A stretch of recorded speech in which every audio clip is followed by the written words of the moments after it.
So, I've already explained this whole project to you guys. And so, one of the 3 days that I chose was Palm Sunday. And the perspective that I chose for this essay was one of the crowd members, a Jew, not a devout follower of Jesus at the time. And the sense that I chose was hearing. So you are going to listen to the sound of a lot of people screaming as they did in Palm Sunday.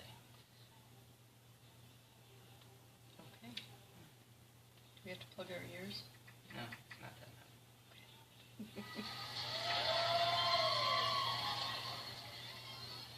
Yep, There we go. that's the sense.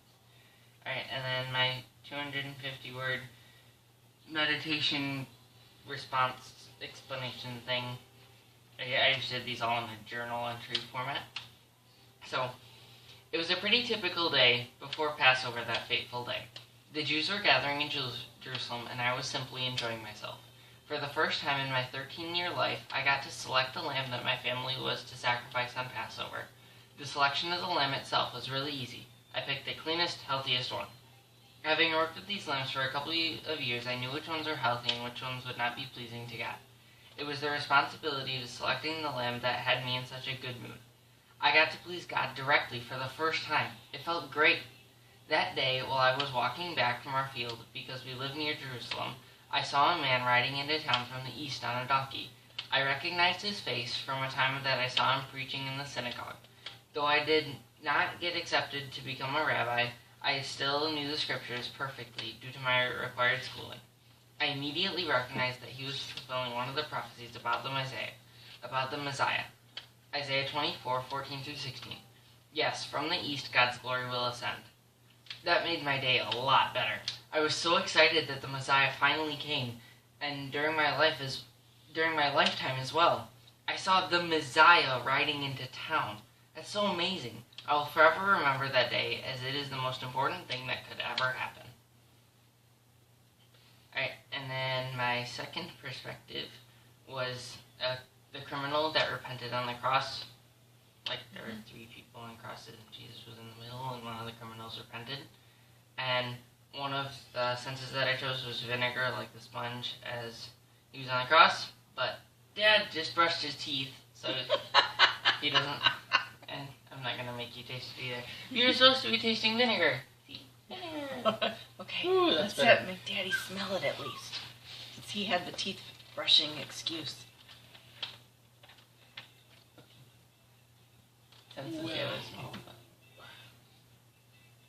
Yeah, You should take a swig. You haven't brushed your teeth yet. I'm just kidding. Yeah, it doesn't taste good. No. That was the point. We'll pretend we tasted it. Okay, so this is the perspective of the criminal. Didn't really know how to start very well, but crud, I've been caught. I know I shouldn't have done that crime. I just wanted the man's cloak. He didn't need to fight me for it. I've heard that I'm going to be crucified with a person many claim to be the Messiah. While I think he's just a rotten criminal, he does have a lot of followers. I wonder what he will act like as he dies. That's typically when people are actually what they really are. Well, we'll just have to wait and see. And later in the day when he's actually being crucified. Wow, this hurts a lot. The way this crucifixion thing works is we die of suffocation because the muscles that we breathe are also the muscles that are keeping us upright. Wow, this is cruel. This Jesus guy seems pretty legit. He isn't screaming, he isn't insulting people, he's just hanging there. Now I hear what the crowds are saying. I can see why they think that he's the Messiah. He did some pretty cool things, but I don't know why he doesn't save himself. Maybe this guy is legit. And this is from the Bible. One of the criminals who were hanged...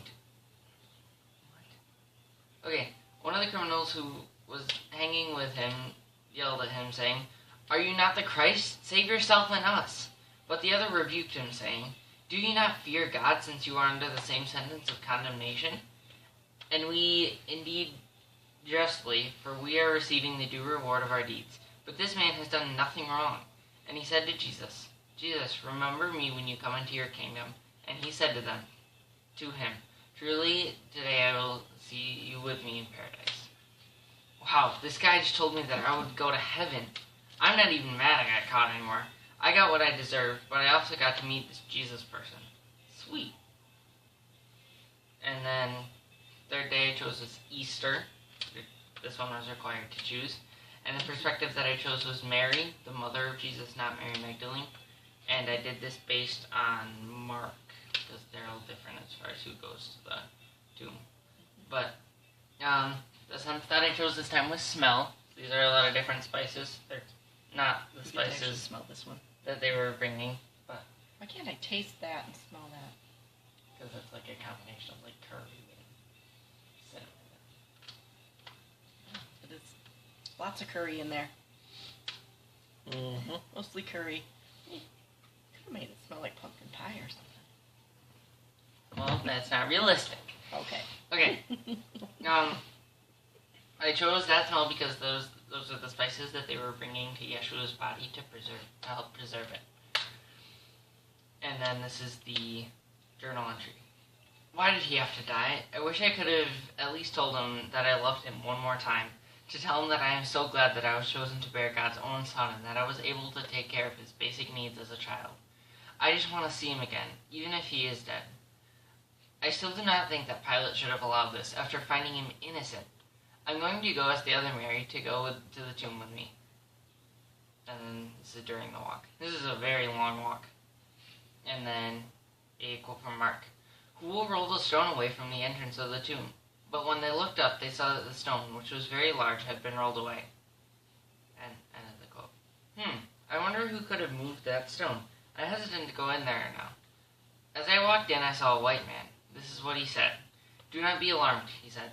You are looking for Jesus the Nazarene who was crucified. He is risen. He is not here. See the place where they laid him. And end of that. What? My son is alive? I'm going to go tell the disciples. I'm so ecstatic. I want to find him and tell him of all the things now that he is alive again. He defeated death, as the prophecy said. Wow, he really is the Messiah. I believed it before, but now there's no way anyone can